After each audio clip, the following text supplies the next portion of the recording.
Welcome to Riff to Riff. As always, how are you, mate? I'm going to try and give you a different angle today because I've always said that I'm really excited. So I hear there's been a murder in the Rue Morgue. So I, Uncle Simon, am trepidatious. Trepidatious. And this is a special episode brought to you from a awesome podcasting and recording studio. We're in Granada. Soy es muy trepidatious.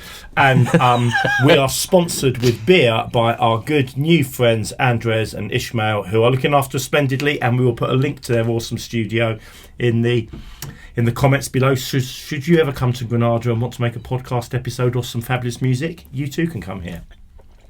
Muchas gracias, chicos. So we are into Spanish, French. This is the most multicultural podcast about classic rock you could hope to find. yeah, very diverse set of presenters. And so today, as Ben hinted, we're full of trepidation and mystery and gothic horror with the classic track from Iron Maiden's Killers album, Murders in the Rue Morgue. Now, you know this track, don't you, mate? I do, because it was the first one that they played, right?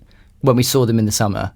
They played Ides March on track, and then they played the start of Murders in a Rue Morgue on track, and then they came out and played it. It's funny because it's actually my first Maiden song, because it was on a compilation back in the early 80s called Axe Attack, and I had Axe Attack 2. I'll make a playlist of the songs on both the first Axe Attack and Axe Attack 2 for all the people of my age who got into heavy rock at that time. Those two albums are super important, and Murders in the Rue Morgue is the Iron Maiden song that's on Axe Attack 2, so I know this song. It's funny, you mentioned, I've only just put two and two together, that your album was called Axe Attack, and the floor all-encapsulating floor unit that I use for my guitar sound, so it's my amp, it's my pedals, it's my reverbs and all of that, is called an Axe Effects. Wow.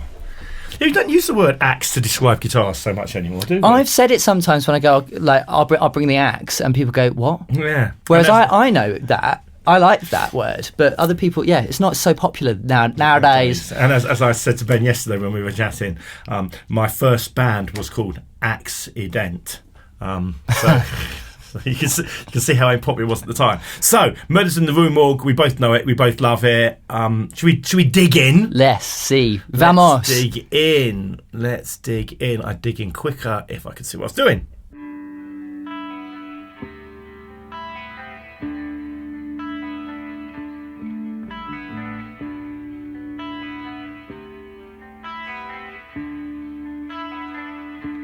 Just before we get any further, that's so dreamy, right? And like atmospheric, and like that, like we could about to get some like nylon Spanish guitar there and become a bit of a spacey sort of like Phrygian moment. But we know what's about to come. What do you make of that introduction?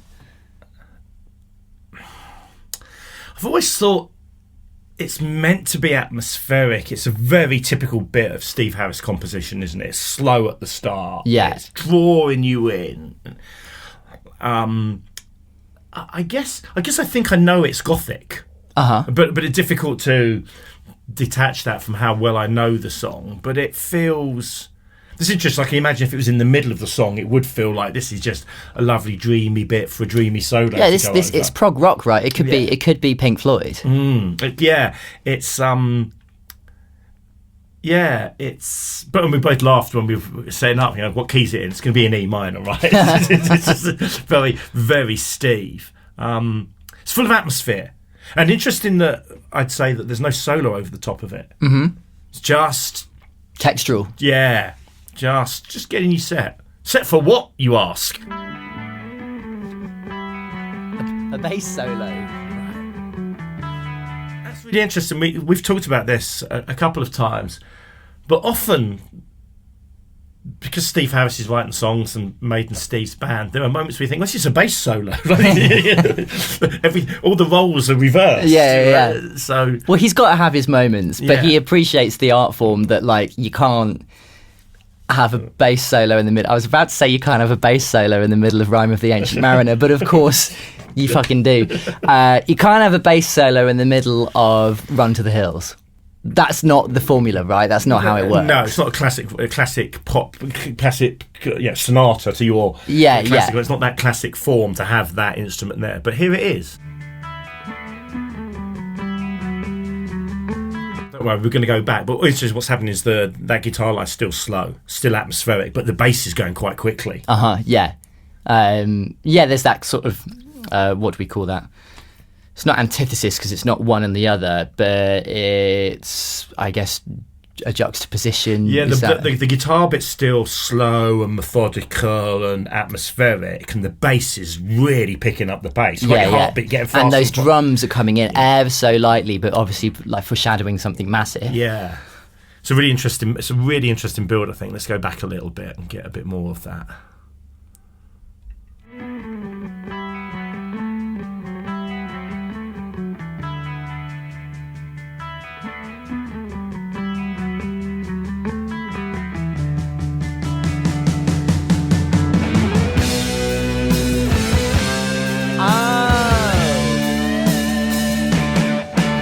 When we listened to the Ides of March, we did the Ides of March episode, I said, no, it reminds me of an Iron Maiden song where it goes, ba na na na.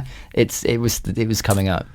That's really interesting because, you know what, that just reminded me of the whole setup and that bit. Yeah. Just reminded me of Doctor Doctor. Yeah, with the slow guitar, and it's sort of like... And then this big swelling theme that's actually still not part of the song. Yeah, but this is still the introduction. 35 seconds in.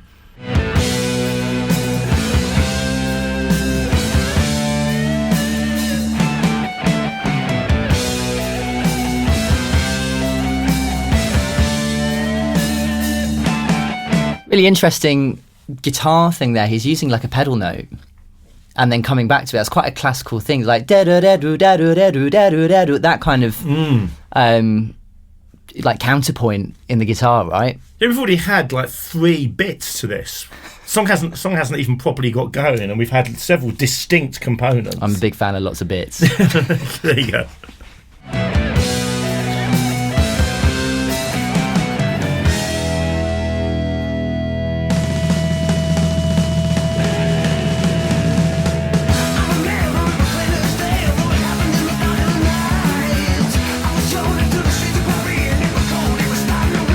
Here we go, way too fast. Does that now never crash? It's really... Well, Crash, of course, is years later than this. Is it? Yeah, much, much later than this. But not in the noughties like I thought it was when we were discussing it the other day. This is a rare Iron Maiden moment where it's set in a major key. It was definitely, that was all E minor-y, even though we didn't really focus around E as a chord. It was definitely comes from E minor. But... that's all feels quite happy and like in terms of the chords, the harmony. I know that the subject content is quite the opposite, but a rare Iron Maiden moment for it to be set in a major key. Now we should obviously talk about the fact major keys, but when first thing we taught in music class in school is that, you know, major happy, minor sad. That's totally not true, is it? Because it's an easy way to understand the concept, but major keys don't mean that it has to sound happy, because there's so many other things that can inform why something sounds happy or sad, or any other emotion. We just use that description to get to understand it in the first place. But major and minor, like, there's loads of amazing joyous songs that don't use a major chord. Right. And this song has incredible energy at this point. We've talked a lot about early Iron Maiden and that energy and being at the gig and that driving force. Mm-hmm. You feel the crowd surging forwards. Which is signified by that Clive Burr drum moment at the start. Yeah. You just want to go. Yeah. Bang, and you can feel the curtain drops, and or they call it a kabuki drop. Is that what it is? That's when they have a curtain hung at the front of the stage and they have motors that like pull it straight away. It's called a kabuki drop. I think it's a very typical Iron Maiden thing. We should probably fact check that actually before we release that, in case I've just said something that's actually like porn or something. Like, I love a kabuki drop. Put that on your album. Yeah. I think what's very interesting about this because I think it's very typical Maiden in some ways, is it's got that go moment. Yeah. Go. And again, suits Paul Di'Anno's vocal style, I think, that slightly more highly energized delivery. Yeah. Interesting enough, though, for a fast song, the guitars aren't going fast. Yeah, they're just like big sustained push chords. It's the drums and the bass and the vocal that are driving the energy of this. Totally, 100%.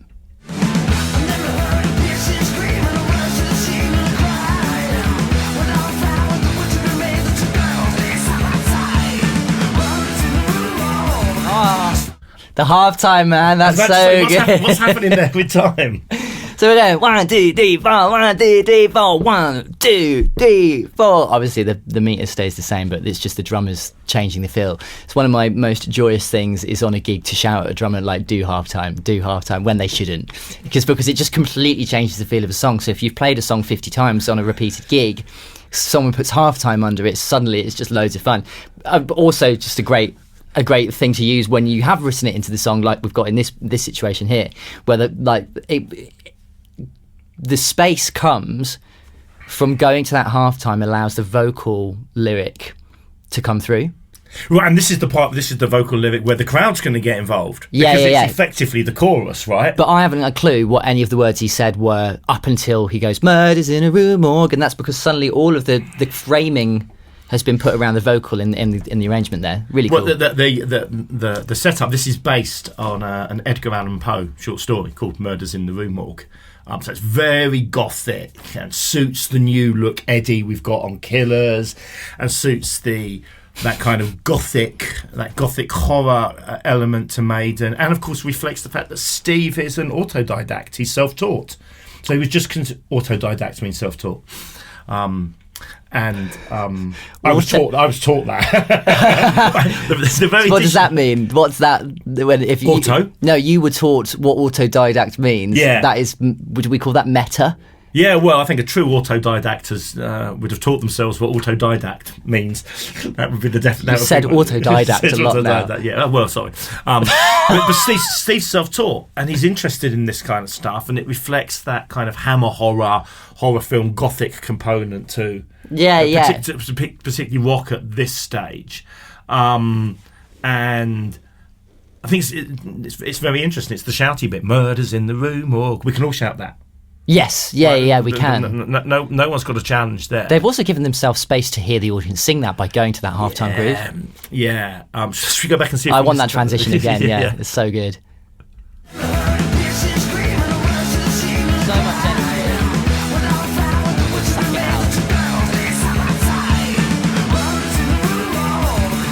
Suddenly everybody's doing this, right?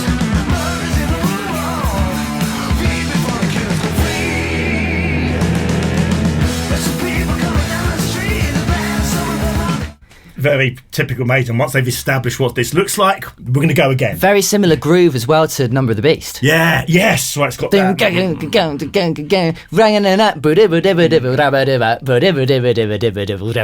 It's the same vibe. You can see them setting up for these iconic songs. Learning what works. Yeah.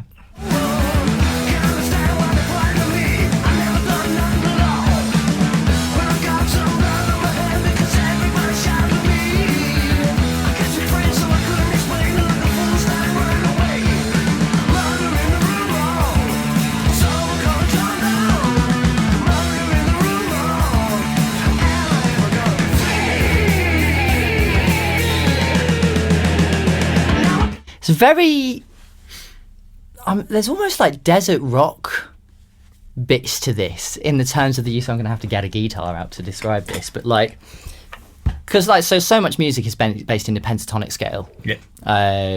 Shall I do a quick explainer? Yeah, right. Explain the pentatonic scale. Major scale, right? Penta means 5. Major scale. So I have got a guitar. 8 notes, right? But a pentatonic scale is 5. Some of the major scale, we've just taken some notes away. If we start on an A instead of a C, I've got an A minor pentatonic scale, which makes you be able to do all of this stuff and all that stuff. Now, Maiden actually don't use pentatonic scales as much as they do modes of the major scales, so like Aeolian. I'm saying a lot of words here. They're basically always using something built off the major scale and recontextualized. Lots of old school musicians will argue that modes aren't a thing, and we will do another episode on modes to discuss why they may or may not be relevant. So you too can become autodidacts. See, precisely.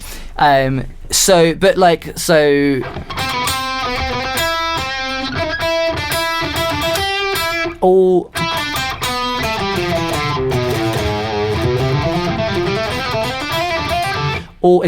Maiden is usually set in like the 8-note scale. That's the easiest way to say it, is the 8-note scale. So for them to use a pentatonic scale here, I've forgotten the phrase now, but it feels like lots of like African music, desert rock music comes from the use of this pentatonic scale, like and it just that phrase there just really reminded me of that like slightly more pentatonic sounding thing, which like there's flavours of that in like Asian music, Southeast Asian music, East Asian music. But what's it doing in terms of the atmosphere of this song then? Because this song is evocative of Victorian Paris, right? Yeah, for sure. Can we rewind a bit, and I'll like, because I've forgotten the phrase, but I'll play it in a second. We can rewind a bit.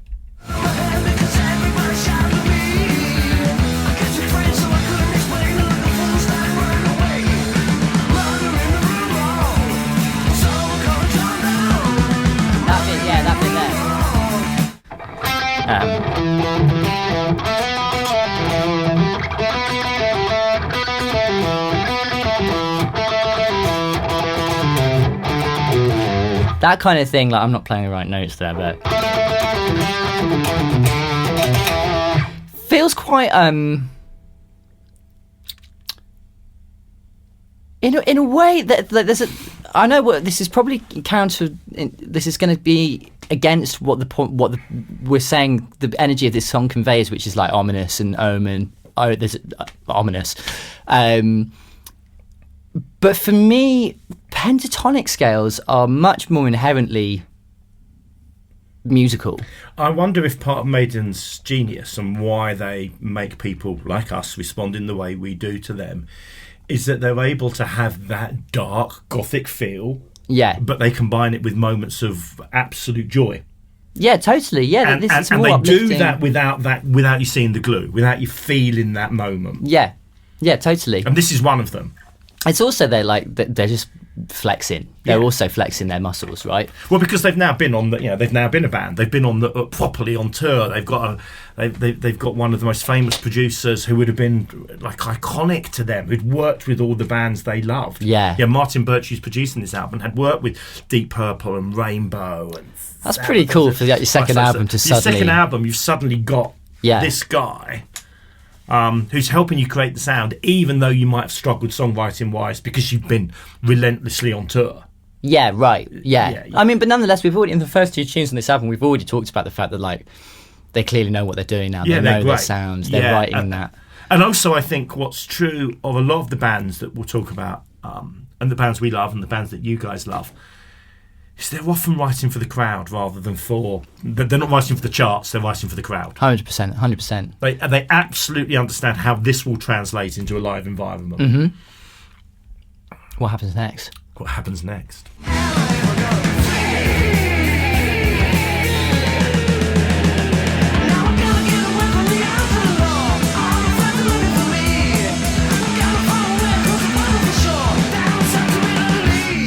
So that's a new part. We haven't heard that before, have we? Yeah, that's weird.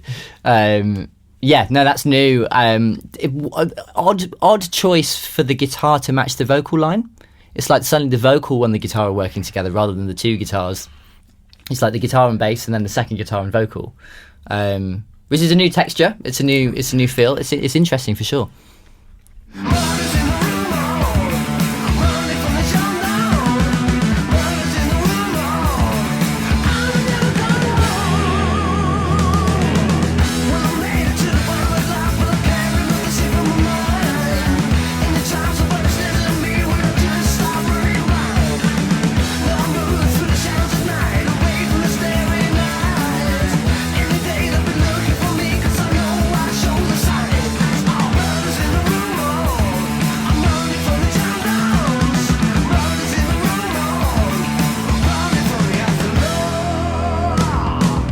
Now, conventional wisdom tells us there's going to be a solo here, right? Yeah, and I actually can't remember what happens next. So we've gone intro, verse, chorus, chorus. Yeah. Conventional wisdom says solo. Guitar solo. Guitar time. solo. Yeah, verse, chorus with that weird bit. Yeah. I just had a second ago, but yeah.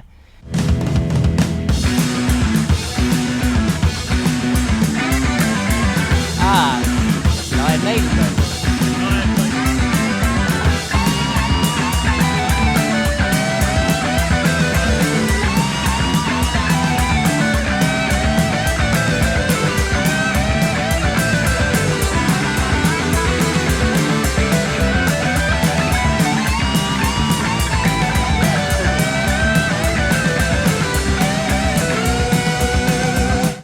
So it's not a solo, it's one of these like big extended like guitar harmony cadenza soli kind of thing, right? Like, do you think they're flexing a bit now?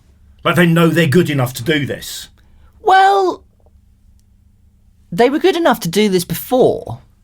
I don't think that they undoubtedly have got better at their instruments, but they like that wasn't technically demanding, and like we've been discussing in our episodes where I'm trying to learn something, that would be super easy to learn because it's based in a scale, and it's just following a scale with a pattern, as in like 1 2 3 4 2 3 4 5. That's not what it is, but Sure. And are they playing the same thing, or is one of them harmonising? I think they're harmonising. Do we go back and listen again? Let's listen to that again. But and the bass line is the same. yeah.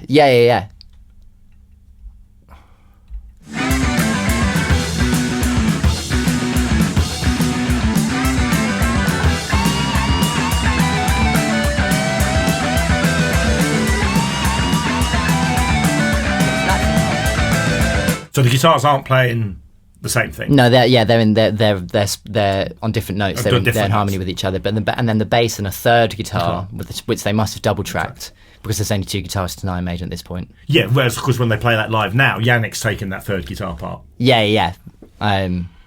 Interesting.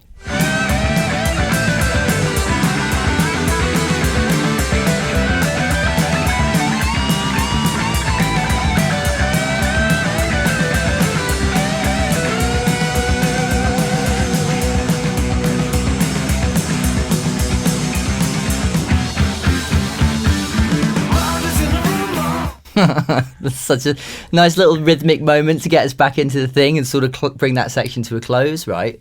Yeah, because they've got to get us back. Like, if you're writing that song, you've somehow got to take this fast, exciting guitar part and bring it back to the song. They're remarkably good at bringing it back in a way that... It's like, we're going to put the Handbrakes on quickly. Yeah. They find a way and just, well, here's this rhythmic thing that we're going to do. Dun, dun, dun, dun, dun, dun, dun. Yeah, which, like, for them is a get out of jail card. Yeah. For us, is just really satisfying. Yeah, like, we all love it. Yeah. Like, this is a really important point for me about Iron Maiden. It's that ought to be horrible. And in fact... a lot would say it is. Right, but for those of us who've been smitten and are addicted, it's one of the best bits of the song. Yeah, totally. Once you get it, once you know that's one of the awesome bits. Yeah, 100%. And you watch this live, everyone's going dun dun dun dun dun dun dun. Yeah, they're into it. They're waiting for that moment.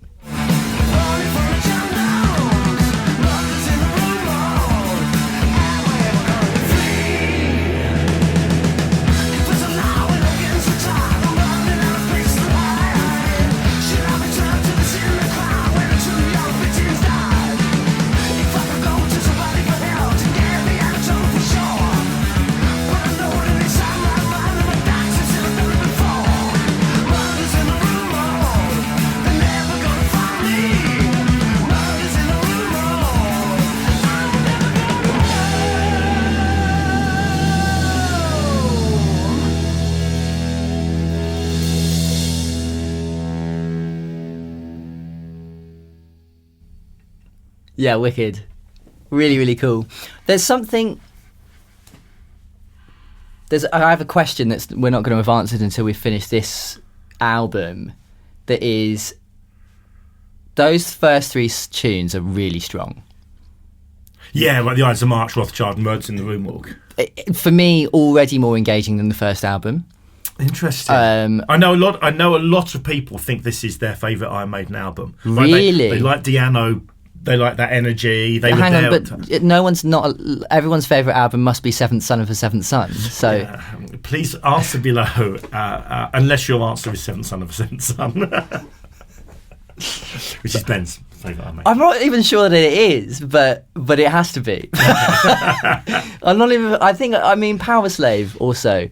Hang on, no. My favourite Iron Maiden album is Flight 666. But that's not an album. It's a DVD. No, it's not an album that came out with it. Yeah, that doesn't count.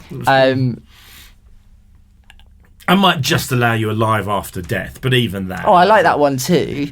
The joy of picking your favourite album is the pain of picking your favourite album. Yeah, totally. Yeah, absolutely. My point is, the question that I won't be able to have answered until the end of this album is, if I already think that this is better than album 1, why do I hardly know any of the songs on here? Because I think it's patchier. Oh, is it? That's my opinion. Please answer below. Well, you can see we're looking at Spotify now. Just look at the views of the other songs in comparison with those first 3. Sorry, views, the listens of those other Killers. songs. Right, so Killers is the only other song on this album I think is up there. The rest of them for most people, and please tell us below when we skip some of these how terribly wrong we are to have skipped them, but I think it's patchier. What do you think the fans will say is the top song of this album? Rothschild. Right, okay. Oh, that's kind of sad to think that we've already done the top song then. Like, there's no... Well, I think we'll do Killers next, and one thing I'd say about that is that seeing it live this time around reinvigorated my love for it and what it felt like as a teenager to have this record and listen to them in a different way. Okay. Well, we're talking about Murders in the Rue Morgue, mate. Yeah, true. But no, my point is, that was a long-winded way of saying I really like it. Yeah, it's great, isn't it? It's really good. It's really, really good. And again, another short one. I think the other thing interesting about Killers as an album is there is not an epic on it. Prodigal Son is 6 minutes, which by Iron Maiden standards Prodigal. Is that how you pronounce it? Yeah. Prodigal. Yeah. It's a biblical story. Ah. There we go.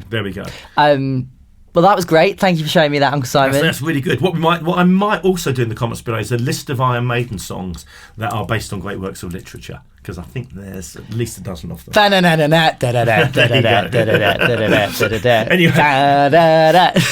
and we'll see you soon. Keep rocking.